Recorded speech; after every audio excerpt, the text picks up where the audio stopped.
This is CBC Nova Scotia News. Code of conduct breaches. A new report finds the CEO of Halifax's Pier 21 Museum mistreated staff, including calling senior leadership team sluts. Online predators. Questions about a terrorist designation in a Halifax child porn case. And the Nova Scotia Sisterhood, how this team is transforming healthcare for African Nova Scotian women. Cold temperatures, blustery conditions, and yes, snow squalls on tap for Friday. Your full forecast is coming up. Good evening. The CEO of one of Canada's national museums retired today after a bombshell report that alleges she committed serious code of conduct breaches by yelling and using inappropriate language, including calling a senior leadership team sluts. Marie Chapman, CEO of the Canadian Museum of Immigration at Pier 21 here in Halifax, disagrees with those findings. In a report published Wednesday, Public Sector Integrity Commissioner Harriet Soloway found that Chapman engaged in a pattern of behavior over a decade that caused emotional harm to employees. The report says some people impacted had reported contemplating self-harm and had panic attacks and were fearful of speaking out. Chapman referred to a senior leadership team, or SLT for short, using the term sluts, including in public and in front of museum staff. The two-year investigation involved interviewing 19 witnesses, almost one-third of the museum's employees, and Chapman. The report found some of the director's actions could be characterized as bullying, and Chapman directly violated the federal government's values. The CEO engaged in a pattern of inappropriate behavior, causing emotional harm to multiple employees over an extended period of time. The misconduct was characterized by the following: using inappropriate and offensive language, raising her voice and yelling, instilling fear and intimidating employees, and mistreating and targeting some employees. Chapman issued a lengthy response to the Commissioner's office, refuting many of the allegations and, quote, acknowledged the recommendation. CBC News asked Chapman for a comment on Wednesday night and has not yet received a response. A Halifax teenager facing child pornography charges has had his case put over until the new year. Police say the teen is a member of an online group of predators known as 764. And the federal government has now declared that group a terrorist organization. As Blair Rhodes reports, it's not clear what the designation will mean for the Halifax case. They groom these children for months. When police announced the charges against the 16-year-old back in October, the group 764 was not considered a terrorist organization in Canada. Now it is. We do have to remember at this point, this is an allegation before the court and he's presumed innocent. 764 has been named a terrorist organization and the Crown is in the process of considering the impact of that in the present charges. Halifax Regional Police say they're leaving the decision of what, if any, impact the terrorist designation will have on this case up to the Crown. Ball says the investigation is continuing and only time will tell whether additional charges will be laid. I think that we do all have to be on alert for this type of activity in the future now that the digital networks have expanded, and we're going to see these things increasingly so in the coming years. Certainly it's not a typical case before the court, but it's something that we can expect to see, I would think, as time goes on. The teen did not appear in court today and let his lawyer do the talking. He remains free on conditions. Those conditions have been altered to allow him access to a basic cell phone so he can take calls from his lawyer to discuss the case. Otherwise, he must not have any electronic devices that could access the internet. Blair Rhodes, CBC News, Halifax. A portion of Kings Road in Sydney Forks was closed today for a couple of hours as firefighters battled a house fire. This home suffered extensive damage in the kitchen, living room, and roof areas. The call came in around 7:30 this morning. Fire departments, including Howe Centre and Sydney River, responded. Nobody was home at the time, and there were no injuries. The home was fully decorated for Christmas. It was inhabited as of this morning, so it's definitely difficult for a family at this time of year. The cause of the fire is currently under investigation. Opposition politicians in Nova Scotia are calling on Premier Tim Houston to repair the relationship between his government and First Nation leadership in the province. Tensions have been growing as Mi'kmaq chiefs have expressed concern about being left out of conversations about government policy that could affect them. That's most recently centered on a call by the government for the RCMP to crack down on cannabis dispensaries outside the NSLC system. NDP leader Claudia Chender and Liberal MLA Derek Mumbercat say the Premier must take the lead on reducing tensions. I think we see this government creating an enemy out of the Mi'kmaq people in this province, when what they should be doing is working collaboratively with them. The Premier has to pick up the phone. He has to reach out to the chiefs. He has to get around the table, and they need to start repairing that relationship.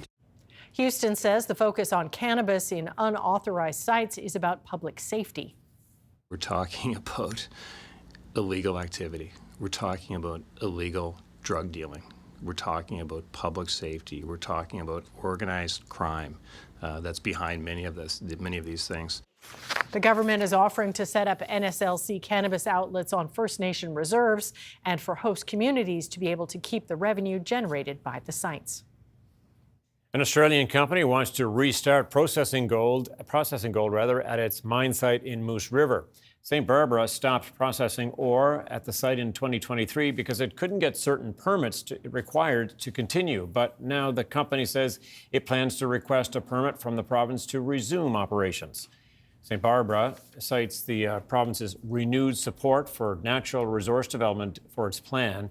Increased gold prices are also a factor. The company does not plan to mine new areas at the site. It wants to process existing stockpiles of ore.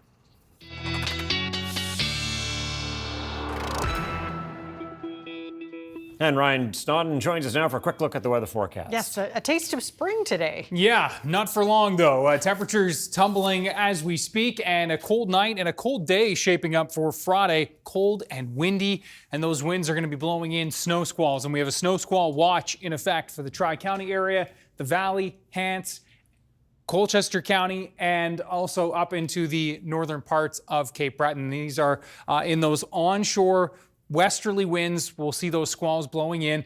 Local amounts in the 5 to 10 centimeter range. Could see some pockets closer to 15 locally back towards the west. And into Cape Breton, we're likely to see some localized amounts reaching 20, 30 centimeters in the highlands, perhaps even a little bit more by the time we get to Saturday morning. We'll all see at least a taste for some flurries as that low moves off and that cold air in place with wind chill values into the minus teens throughout the day Friday. Yeah, we'll talk all about it and your weekend with an update on that Sunday night Monday system coming up. We'll want to know about that. Thanks so much, Ryan. Thank you, Ryan. Well, for many Black women in Canada, a trip to the doctor can often mean feeling overlooked or unheard. They have experienced years of systemic bias and anti-Black racism in healthcare. But as Selena Alders reports, a group of female healthcare providers in Dartmouth is working to change that. After years of feeling dismissed by the healthcare system, Kate McKinnon says she's finally able to access the treatment she deserves. She's a patient of the Nova Scotia Sisterhood, a team of all-Black female health providers dedicated to care that acknowledges a patient's culture and lived experience. And it's not just physical, it's psychological, it's emotional, and it's belonging. I feel validated and seen for probably the first time in my life. Since launching in 2023, the Sisterhood has seen hundreds of patients. Many, staff say, express not feeling comfortable with their white male providers, or they're not being given the time and space to address their concerns. Our system is stretched to its limits right now. Most family doctors only get to see patients for 15 minutes. Here, our first appointment is an hour, sometimes an hour and a half. Some research shows that Black women in Canada are underscreened for cervical and breast cancers. Skin cancer also tends to be more aggressive in some of the women because it's missed. It doesn't present the same way. Team lead Natalie Johnson says the Sisterhood is working to change that. They're able to come here and let some of those walls down, able to open up about things that they may not be able to open up with, a healthcare provider who doesn't get their experience as a Black woman. In addition to its new Dartmouth location, the Sisterhood runs occasional pop-up clinics in a number of communities throughout the Central Health Zone. McKinnon says she wants to see the program right across the province. They're quite literally allowing me to heal years and years and years of systemic trauma that I have experienced from the time I came into the world. But a spokesperson for Nova Scotia Health could not say whether there are plans to expand the group's mandate. Selena Alders, CBC News, Dartmouth. An innovative community development in Antigonish is one step closer to becoming a reality. Dr. Amy Hendricks and her husband Paul Davey purchased a large plot of land 2 years ago to build a medical clinic and housing for staff. The frame of the clinic is now complete, and the building is expected to be ready for occupancy by the spring of 2026. The land was larger than they needed, so the couple also donated parts of it to a community housing groups to create affordable and accessible units. We started looking for land, and the only one that we could find that was close to the hospital was 46 acres. And that was a lot more than we needed. So we thought we would go on a hunt for neighbors, and we met all sorts of people along the way. So this is our clinic behind us, but there will be a lot more in this community than just us. One of the builds will be dedicated to second stage housing for women and children fleeing violence. Work on that is set to begin in the summer of 2026. Charlottetown City Council isn't interested in using municipal resources to help with Ottawa's gun buyback program. The program, piloted in Cape Breton in the fall, seeks to collect assault-style firearms. The Liberal government banned about 2,500 of those kinds of guns shortly after the mass shooting in Portapique. The CBC's Tony Davis has more. Gun rights advocates are happy the city of Charlottetown won't be taking part in a federal gun buyback program. Council voted unanimously last night, going against city staff's recommendation to free up some police resources to help collect guns. But the chair of the Protective and Emergency Services Committee says RCMP can handle the task. It's a federal program. We have RCMP in our city who are under federal jurisdictions. For me, that was like a duplication of service. If we have room for our officers to get into other programs that really aren't municipally bound, then I believe that we could be offering other supports. I'd like to see more preventative work. About 75 people filled the chamber and overflow room and stood outside City Hall to oppose any city involvement in the buyback. The program seeks to buy back assault-style firearms. In 2020, the Liberal government banned thousands of those types of guns. That happened shortly after the mass shooting in Nova Scotia, where a gunman killed 22 people. The Liberal government used the tragedy out of Nova Scotia to perpetrate this on law-abiding citizens. Keeping in mind, Gabriel Wortman didn't have a firearms license. His guns were all illegally sourced. 2 of the guns Wortman used are part of the banned list. The federal government calls the program voluntary, but those who don't hand in or decommission their guns by October 30th of next year risk being charged with illegal possession. That includes business owners. For one thing, it's costing the government billions, and for another, we are not a problem. It's a sport. People are hunters and shooters, sport shooters. We're not harming anyone. It's a huge issue. We have shipments of firearms that are sitting in our back room that we can't sell because they're currently on the ban list. So that's inventory that we take as a loss. There was a pilot project that ran in Cape Breton for 6 weeks. The results of that have not been made public, but just last month, a Cape Breton councillor said 22 guns were handed in. The federal government has said the program will eventually roll out nationally. Tony Davis, CBC News, Charlottetown.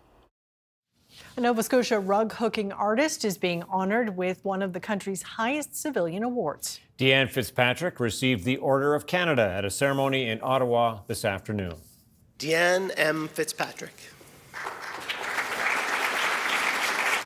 Fitzpatrick is being recognized for her role in revitalizing the traditional art of rug hooking and promoting its history in Nova Scotia and around the world. Her pieces are renowned for their vibrant colors and patterns and can be found in private collections across North America, as well as permanent exhibits in Canadian museums and galleries. Fitzpatrick has been rug hooking for decades, something she first picked up as a hobby.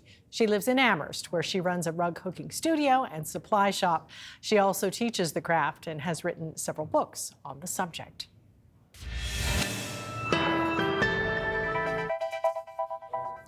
All right, Ryan is up next with his full weather forecast. We will see you on the other side of the break.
This weather update is brought to you in part by Atlantic Lottery's iGames. Play hundreds of games on the Atlantic Lottery app or at alc.ca.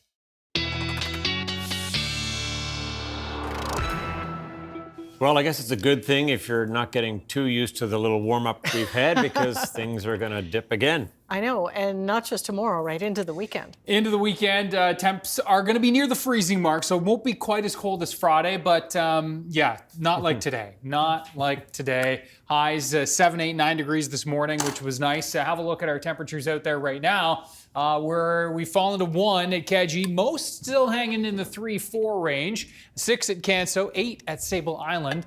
And as we look at those wind gusts, yes, the winds are already a factor, have been today, will continue to be a factor tonight, sustain near 30. We're going to see some gusts in the 50 kilometer per hour range, 40 to 50. That is overnight tonight and throughout the day tomorrow. In those westerly winds, as I mentioned earlier, snow squalls are going to develop. It's the Tri-County, the Valley, Hants, Colchester County, and also northern Inverness, as well as Victoria County. These are going to be the areas that just get right into those westerly winds, where the westerly winds blow onshore. This is where we're most likely to see the snow squalls and local amounts, 5 to 10, maybe even 10 to 15 locally here through pockets of the valley and towards Cobequid Bay, some 5 to 10 centimeter pockets, and certainly up into Cape Breton. And as we continue right into Saturday, we're going to be looking at even higher totals there, possibly reaching 30 centimeters over the highlands. Now, the big thing to keep in mind with the snow squalls is just the whiteout conditions, the dangerous travel conditions, and that is going to be the case for Friday, as you will see with the timeline in just a second. For most, it is, scattered showers out there right now, but as the colder air moves in, that's when we'll spark up those snow squalls. The colder temperatures moving over the milder waters, that's what really gets those snow squalls driving, and we'll be seeing that as we move into tonight and tomorrow. There's a low that we're going to be watching that will hit the coast and become our coastal system. We're watching for late Sunday into Monday. Near minus 40 in Whitehorse, minus 33 in Yellowknife. So the deep cold is on right now, and temperatures very cold across the prairies, as you can see. Canada certainly underway for the winter season. As you can see, winds tonight west 40, gusting 50, 60, and even 70 kilometers per hour along parts of the coast overnight. So those winds are actually going to be increasing through this evening. Walking you through it here with the wind gusts, and note that the numbers are going to climb as we turn the page into the late evening and overnight hours. And this is what we're watching to be potentially quite hazardous for travel Friday morning, are these squalls, these narrow bands of just intense whiteout conditions where you're driving along and it's fine, and then boom, whiteout. So travel with care here across northern parts. Also the Tri-County area, we'll be looking at those squalls. Chance for flurries blowing even into the Halifax area from time to time, but the most likely spot for the squalls is going to be right through here. And that actually sets up for so many folks, right? The valley, right across the 101, the 102, and then the 104. And of course, in Cape Breton, we're going to be seeing the potential for some very snow squall-like whiteout conditions across northern Inverness and even into southern Inverness at times tomorrow. We'll see temperatures in the minus 3 to minus 4, minus 5 range for tomorrow. Those westerly winds sustain near 40, still gusting 50, 60, and 70 kilometers per hour. As the colder air arrives tonight, the wind chill values will be minus 12 to minus 15 and backing off a little bit into Friday afternoon, but still minus double digits. Plus 2 to minus 2, generally our range on Saturday. We'll see quite a bit of sunshine. Saturday's looking like a solid day. The lighter winds as well, as they will ease into the afternoon. Still a bit of a southwest flow. And then we'll be watching the chance for some showers mixed with flurries for Sunday. The showers most likely along the Atlantic coastline, but perhaps up into the east as well. And then as this next system starts to approach the center of the low, the storm is still well back here to the south, and the forecast model is still trying to figure out how quickly this develops into a storm. And the track, you can see it's south of Sable, southeast of Sable, but still into the snow zone here. And I can tell you the Canadian model is closer and larger with the storm, really giving us a shovel-worthy event. This is the Euro model. It's snowy enough that it would certainly have travel disruptions for not only Sunday night into Monday. The American model, it's the least likely of these ideas, but even it is showing some snowfall accumulation Sunday night into Monday with some disruptions. So circle back. We'll keep you posted on that, but still quite a bit of uncertainty. Okay, Okey-doke. we will circle back. Okay, thanks so much, Ryan. Thanks, Ryan.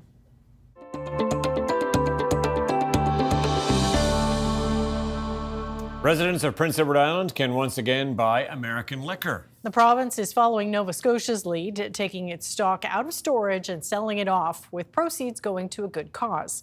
The CBC's Gwyneth Egan has the details. American alcohol will start appearing on PEI liquor store shelves once again, but only until it runs out. The province is selling off all American booze after pulling it from the shelves back in February. It will still take time to take it all out of storage, but this will be the last call for American drinks on PEI for the foreseeable future. We made a decision as a province to stand strong on that, so we'll just be selling off existing inventory. No new orders will be made for U.S. alcohol. The profits from U.S. alcohol sales will go to local food banks. The province says it will track sales as they happen and make donations on a monthly basis. Government says it expects about $600,000 in profit from the sales, which would go right to stocking up at island food banks.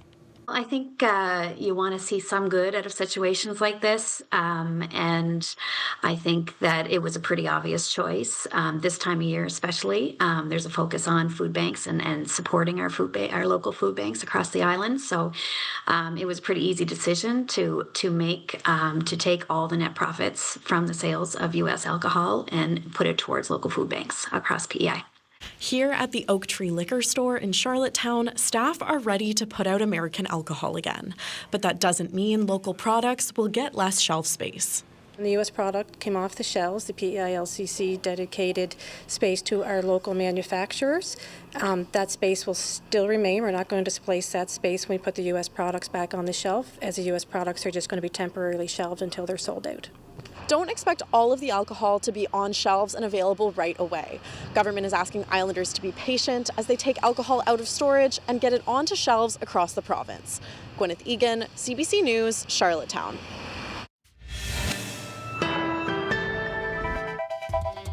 Coming up, a new report says Nova Scotia is failing to adequately protect female migrant workers in this province.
new report published by the Centre for Migrant Worker Rights Nova Scotia raises concerns about the human rights of female migrant workers in this province. It says Nova Scotia is failing to adequately protect female migrant workers on farms and in sea plants.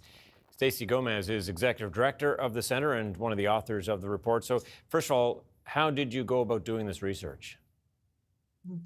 Thank you. So we conducted a comprehensive review of the literature, as well as speaking with dozens of women migrant workers, including in an online survey, in group conversations, as well as individual interviews. Okay, and from that, you're drawing certain assertions. Let's break down some of the findings here. What did you find when it relates to housing?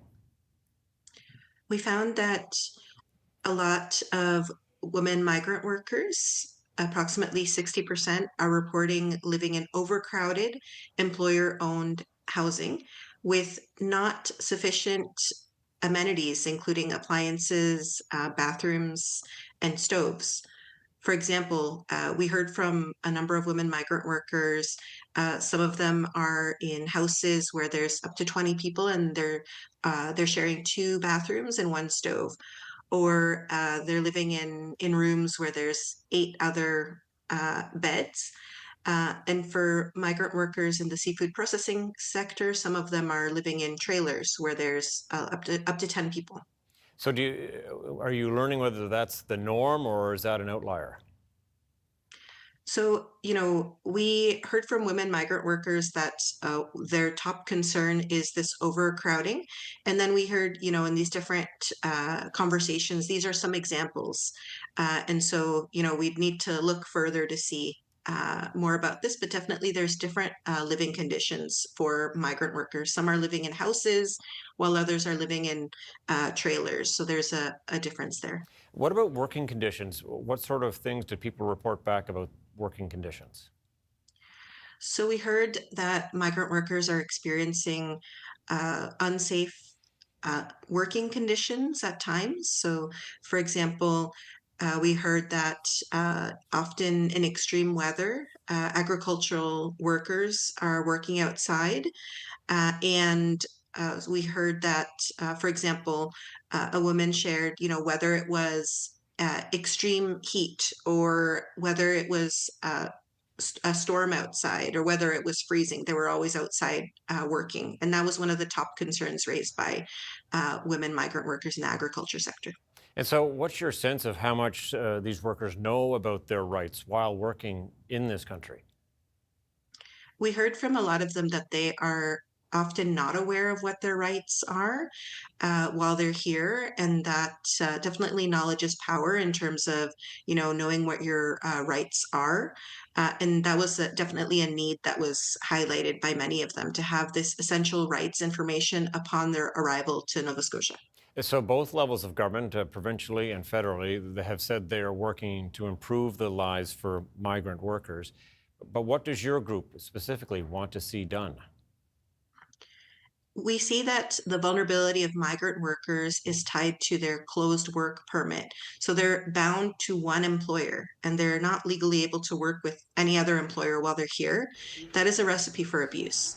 And so we're calling for open work permits on arrival for all migrant workers, as well as a national housing standard to ensure that migrant workers are living in dignified housing, as well as federal funding to ensure that support services and essential rights information is getting to migrant workers.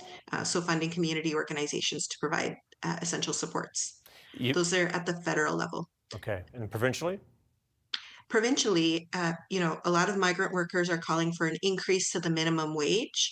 And, we would like to see that to actually match what are the costs of living here, a living wage, as well as access to public healthcare coverage on arrival, as well as strengthened inspections to ensure that employers are living up to their responsibilities. And do you have a sense that both levels of government are hearing you on that? We haven't received a response from the federal or provincial government yet with regards to these recommendations. Okay, we'll leave it there. Stacey Gomez, Executive Director of the Center, thank you for your time today. Thank you. Thank you very much. Coming up, torrential rain triggers evacuations and shuts down major highways in southern British Columbia. And Venezuela accuses the U.S. of piracy after American troops seize an oil tanker off the country's coast.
Welcome back. Floodwaters are wreaking havoc in British Columbia's Fraser Valley, with evacuation orders now including hundreds of properties. Officials are urging all residents in the region to take precautions. The CBC's Jessica Chung explains how quickly conditions changed.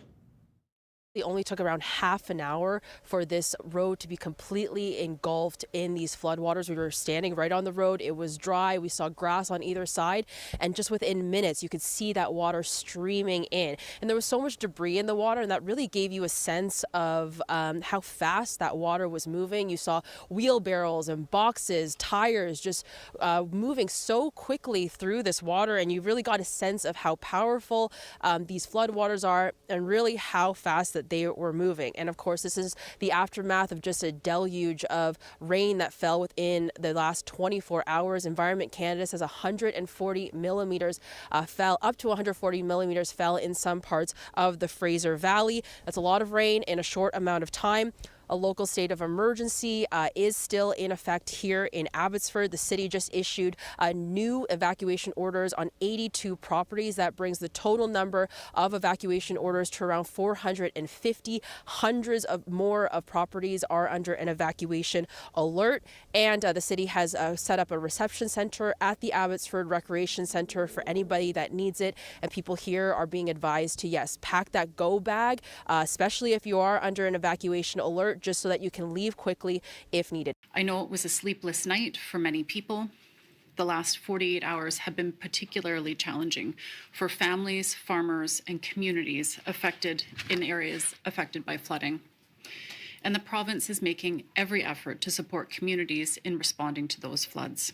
We heard from a lot of people who came out, obviously, from their homes, from their businesses, a lot of farmers, especially actually when we were on that washed out road, there were a lot of residents there. We spoke with one who said that he was going overnight to knock on his neighbor's door to make sure that they knew what was going on, to make sure that they were ready to get out if needed. But he did suspect that a lot of them didn't want to leave, that a lot of people are staying in their homes. Jessica Chung, CBC News, Abbotsford. The threat of severe flooding has neighboring Washington state under emergency. The declaration came late Wednesday following days of unrelenting rain. The governor says to expect flooding that is catastrophic. Already rivers have burst their banks, mudslides have blocked highways, and people have had to be rescued. One area recorded 150 millimeters of rain in 24 hours. The danger of flooding is most severe along the Skagit River, north of Seattle. A winter storm is battering the Gaza Strip and compounding a humanitarian crisis in the territory. Torrential rains have drenched tent camps and flooded shelters. Refugees displaced by the conflict between Israel and Hamas are now going through more misery. The CBC's Rafi Boudjikanian reports from Jerusalem. Neighborhoods filled with the tents of the displaced have flooded, and that's just the start. Local media reports 3 buildings have collapsed. A CBC freelance videographer went to assess the damage at one of them for himself. A resident told him that that building was already damaged by bombing, and the rainwater from Storm Byron finished the job. وبعدنا كل الأولاد كل الأطفال السيارات النساء اللي كل حاجة بصير فيها خطر أبعدناها عن المنطقة كلها. With Storm Byron ongoing, aid organizations say it's difficult to quantify the damage so far, but that 18,600 people have been displaced due to previous storms this season. UNICEF now trying to figure out what impact Byron is having on the ground. I also went to a few tents and they are completely flooded. Those tents are definitely not equipped to resist the strong winds and the heavy rains. And I met with families and children, all their children. All the children I met are sick. The mattresses are completely damped. The children have wet clothes on them. It's not possible for them to change clothes because actually most of them have been displaced. And when you're displaced, you very often run with only what you have on your back. So it's a very, very concerning situation. Part of the challenge for aid groups is replacing damaged material like tent poles and drain pipes, both subject to control at Gaza's checkpoints. Aid groups say that drinking water systems have been damaged by Storm Byron, compounding the malnutrition affecting the region. They say they're worried about children succumbing to hypothermia, and the Palestinian Health Authority says one has already died overnight due to that illness. Rafi Boudjikanian, CBC News, Jerusalem. Catastrophic storms have wreaked havoc in many countries around the world in recent weeks, and we will be seeing more of them in the years ahead. CBC International Climate Correspondent Susan Ormiston explains. The devastation was the worst in a lifetime for many people across a wide swath of Sri Lanka, Indonesia, and Thailand. It rained nonstop for 3 days. We heard the warnings of flooding, she said, but we didn't expect the water to go this high. That was one deadly problem.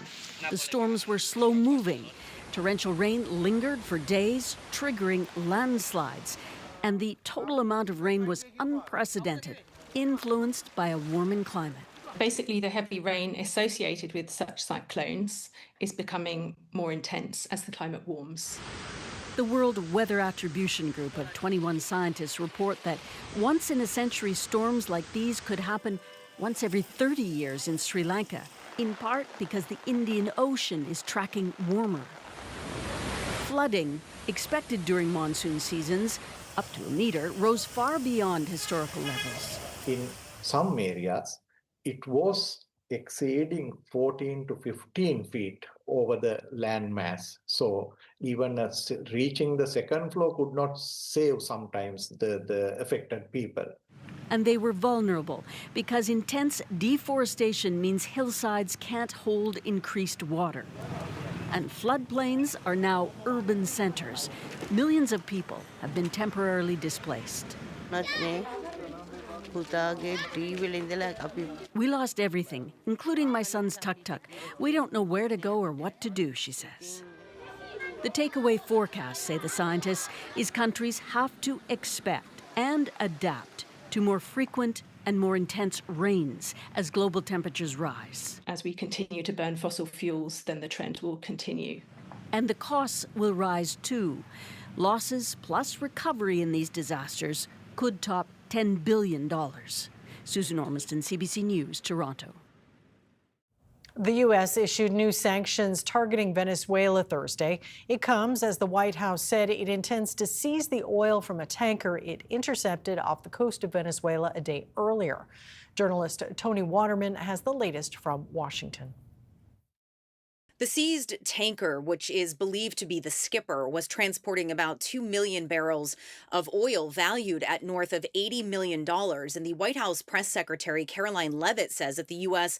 intends to confiscate that oil, calling the ship a sanctioned vessel associated with the Islamic Revolutionary Guard. The Department of Justice requested and was approved for a warrant to seize a vessel because it's a sanctioned shadow vessel known for carrying black market sanctioned oil to the IRGC, which you know is a sanctioned entity. So the president is committed to stopping the illegal flow of drugs into our country. He's also fully committed to effectuating this administration's sanction policy, and that's what you saw and the world saw take place yesterday.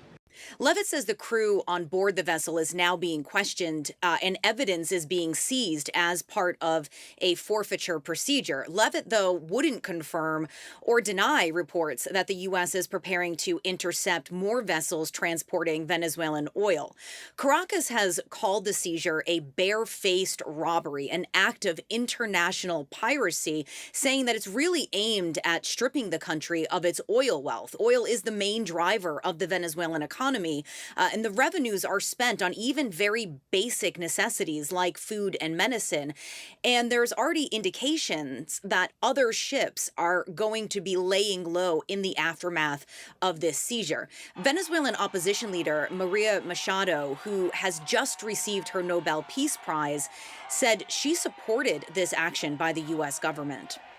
As the pressure on Maduro mounts, he has been trying to shore up support from some very big Venezuelan backers. And this includes a conversation he had with the Russian president, Vladimir Putin, in which he reportedly reassured Maduro of Moscow's support for his government. Maduro has also spoken to the leader of Belarus, which is raising the prospects that he could be starting to think about leaving Venezuela and seeking refuge abroad.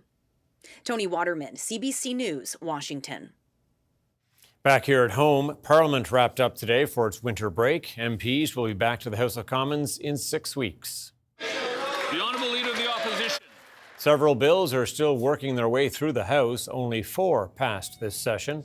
This week, Prime Minister Mark Carney said Canadians had the right to expect more progress. And among the bills yet to be passed, the government's budget implementation bill. It passed second reading this week and will head to committee for study in the new year. Swiss alpine yodeling has been added to UNESCO's Intangible Cultural Heritage List.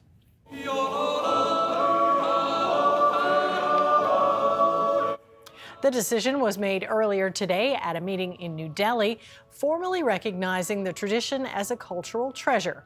Yesterday, the organization made headlines by giving the same designation to Italian cuisine.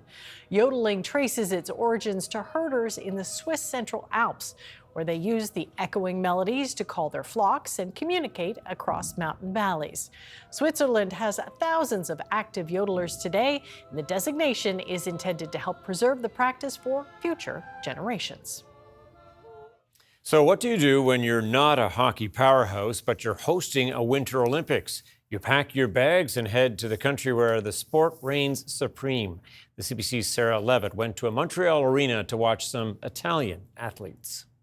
We're just 2 months away from the Winter Olympics in Milan, and I'm here at the Verdun Auditorium to see the national women's hockey team play. Not Canada. Yes, I'm talking about the Italian women's national hockey team here in Montreal for a month-long intensive training camp.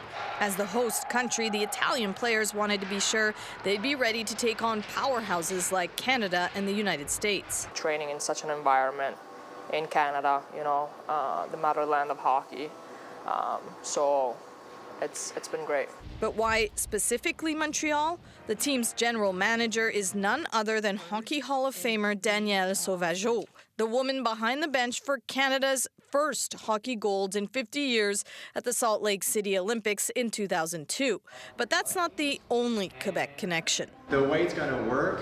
Coaching the team is Éric Bouchard, assistant coach of the Shawinigan Cataract in the Quebec Maritimes Junior Hockey League. Having a chance to work with elite hockey players like that, having a chance to build something special with the team, really resonated with me. The last time the Italian women's team played in the Olympics was in 2006, again as hosts in Torino. For these players, the chance to play at home is exciting, but also nerve-wracking. No one expects us to reach the levels that the Olympics have, but we are very confident that we're going to shock the hockey world. The Italians have a veteran amongst them. Laura Fortino was on the Canadian Olympic team that won gold in Sochi and silver in Pyeongchang. As an Italian-Canadian dual citizen, she can now play for Italy. Experiencing this journey is very special to me. This is representing my family and my roots. These women are giving it all they've got and say they can't wait to hear Forza Italia yelled proudly from the stands in Milan. Sarah Levitt, CBC News, Montreal.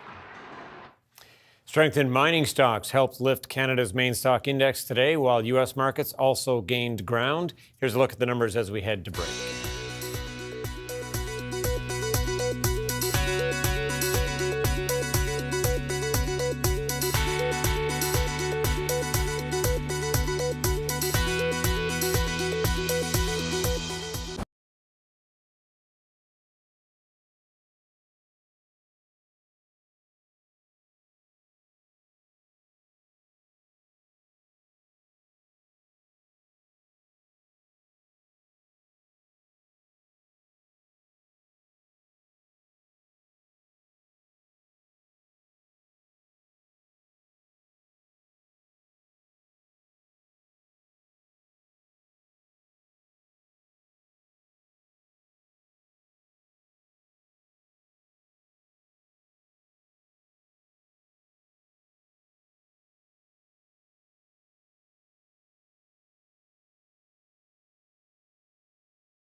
Hi, I'm Steve Sutherland in Sydney. If you want to know what's happening in Cape Breton Island or what's important to the people who live here, join me for Information Morning Cape Breton.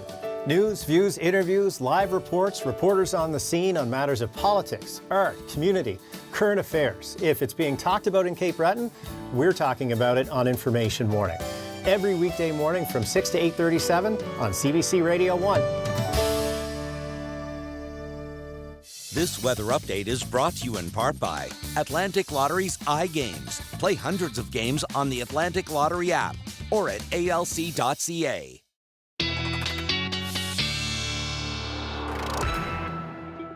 All right, let this be your warning that you're going to have to reach for the winter jacket one more time. That is right. That is right. But it was not wintry at all today. No, it was beautiful. Spring-like day, a little reprieve from the cold, and a lot of snow melted, obviously, but hopefully not too much on the ski hills, where I know they're trying to open. Yes. Let's have a look at our viewer picture of the day. We're going to zoom in on Porter's Lake, and just a terrific shot here.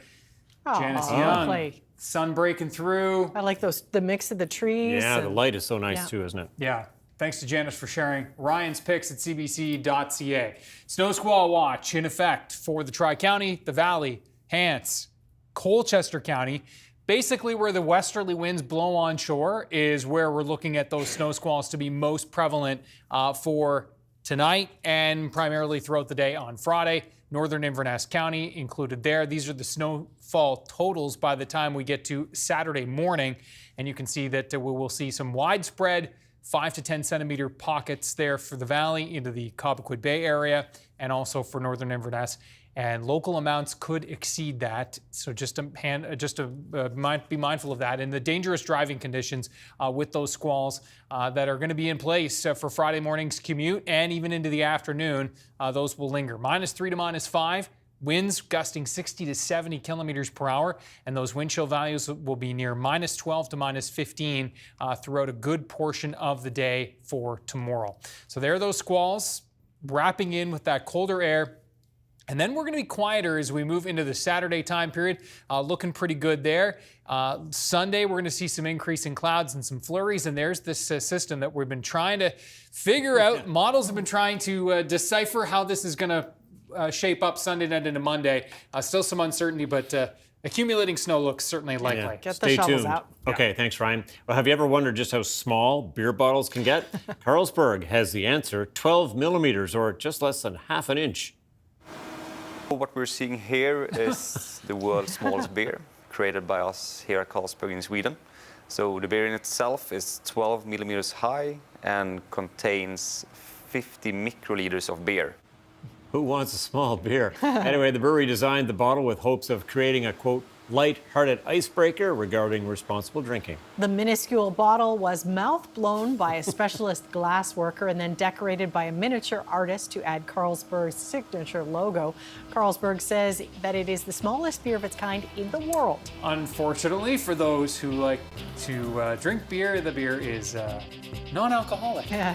Super tiny, too. Look at that. Sure is. That's it for us tonight. Thanks for watching. We'll see you next time. Good night. Good night.